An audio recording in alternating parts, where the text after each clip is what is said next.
তো আজ ছিল আমাদের ষষ্ঠী। তো দেখতেই পাচ্ছ সকালবেলা লাড্ডুকে দিয়ে দিয়েছিলাম ডিম সিদ্ধ, যেহেতু একটু কমজোর হয়ে গেছে। তো ডিম সিদ্ধ খাওয়ার পর লাড্ডু, আমি মা চলে গেছিলাম একটু শপিং করতে। হ্যাঁ ঠিকই, আমাদের শপিং এখনও শেষ হয়নি। তো যাওয়ার পথে আমরা দুটো ঠাকুর অলরেডি দেখে নিয়েছিলাম, কিন্তু রাত্রের লাইটের আলোই আলাদা। দিনে যতই ঘুরি অতটাও ভালো লাগে না, রাত্রেবেলা আবার ঘুরবো। তো যাই হোক, তো সবার ফার্স্টে আমরা চলে গেছিলাম গ্রসারি শপে। তো সেখান থেকে লাড্ডুর জন্য অনেক কিছু কেনা হয়েছে।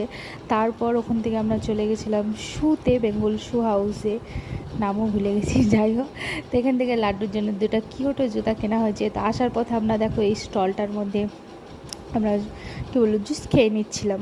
জুস পিলা দো, কাকুকে বললাম, তো কাকু জুস পিলাই দিল।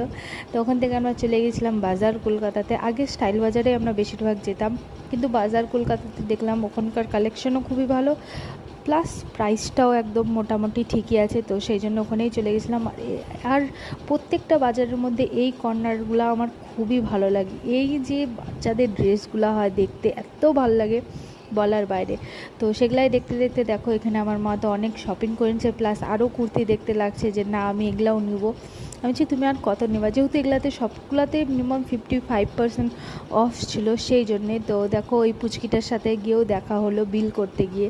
তো আসার পথে আমরা নিয়ে নিয়েছিলাম মিষ্টি, যেহেতু প্রায় বিকাল হয়ে গেছে আর ওরকম রান্নাবাড়ি তো হয়নি।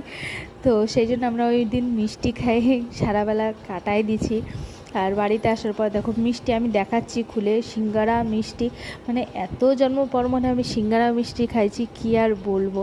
তো আমার সবগুলা জিনিসই খুবই ফেভারিট। তোমরা কমেন্ট করো তোমাদের কোন কোন মিষ্টি বা মিষ্টি জিনিস ভালো লাগে, অবশ্যই কমেন্ট করো। আমি কমেন্ট সবারই পড়ি আর রিপ্লাইও দিই। তো টাটা, আজকের ভিডিও এখানেই শেষ।